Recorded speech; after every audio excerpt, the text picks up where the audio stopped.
What's up, guys? Welcome to gwhisky. My name is Jeff. This is a channel where I offer my thoughts and opinions on a specific whiskey, and if you stick around to the end, I'll be giving it a score as well. If that sounds interesting, hit subscribe down below. And with that out of the way, let's jump into our review. Today, we're looking at the Oban Little Bay. Stick around.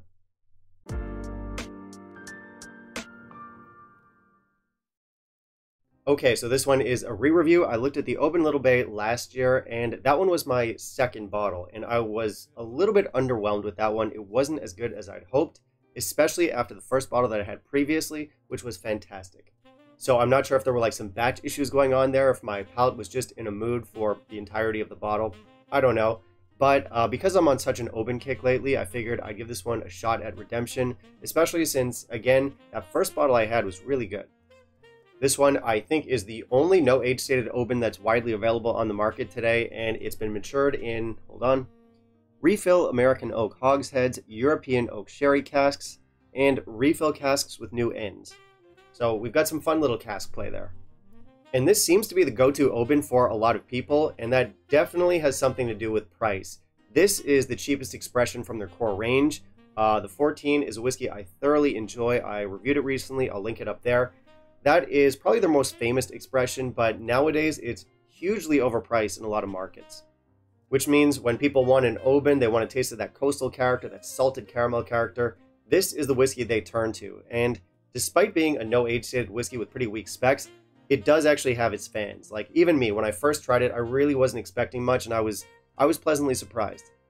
Then, as I mentioned, my second bottle did not go over so well. I scored that one an 83. It was just a little bit more flat than that first bottle. I'm not sure what happened there, but I have faith in this one, especially since I've been on such an Oban kick lately. So let's find out how it goes. Let's jump into our review. And in the meantime, if you could kindly leave a like down below, that'd be greatly appreciated. So as usual, we have weak specs from Oban. Our ABV on this one comes in at 43%. It is chill filtered and it is colored. So we have 3 X's up there. That warrants a finger wag with some ominous music.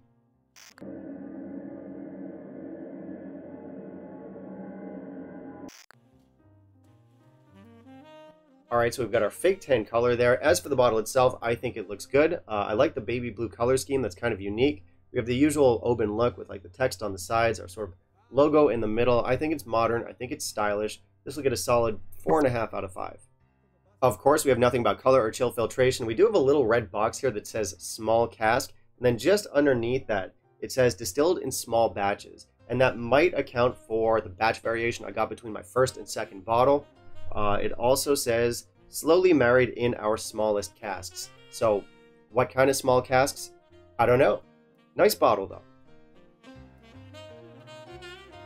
I did not add water. Let's try our nose. Nice. So this is Oban right away.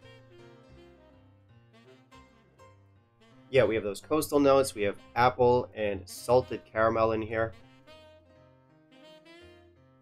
Some very gentle coffee notes, like maybe mocha or even like a latte. We have vanilla pound cake. We have orange hard candy, some fresh ginger, and some cereal notes. All right, let's try our palate.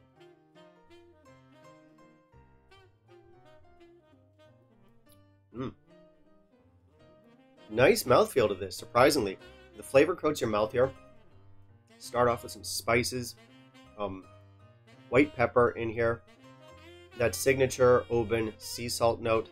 We have that orange hard candy note, again from the nose, so like orange lollipops, that kind of thing. We have some chocolate notes in here, like kind of chocolate mousse or like a dark milk chocolate kind of note. And we have some salted toffee. And now our finish.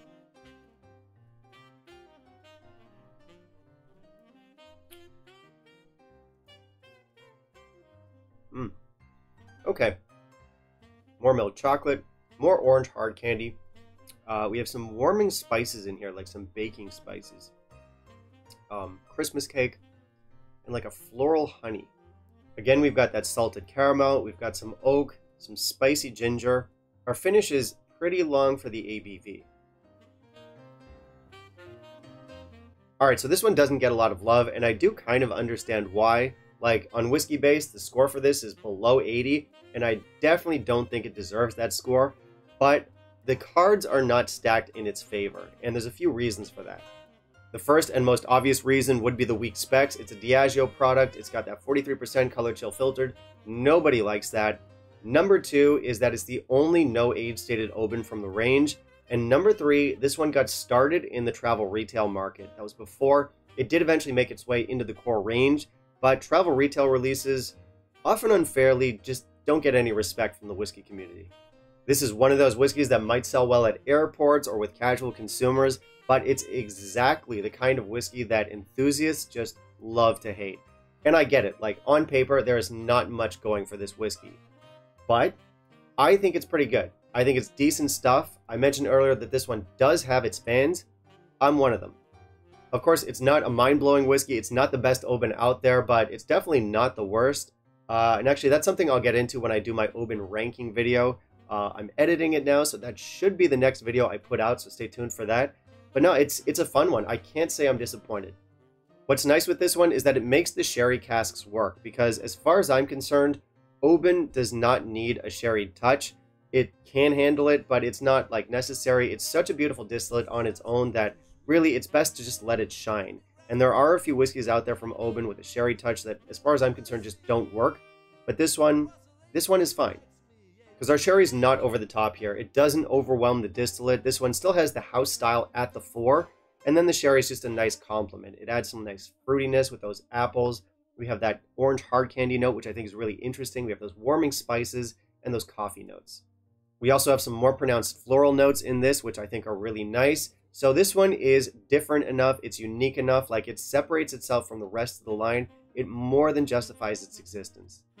Another thing I like about this one, and I could probably say this for pretty much any Oban out there, is that for a whiskey that comes out at 43%, it's quite mouth coating. It coats your mouth quite nicely. We have some decent intensity there, and I'm sure that's a result of the worm tubs.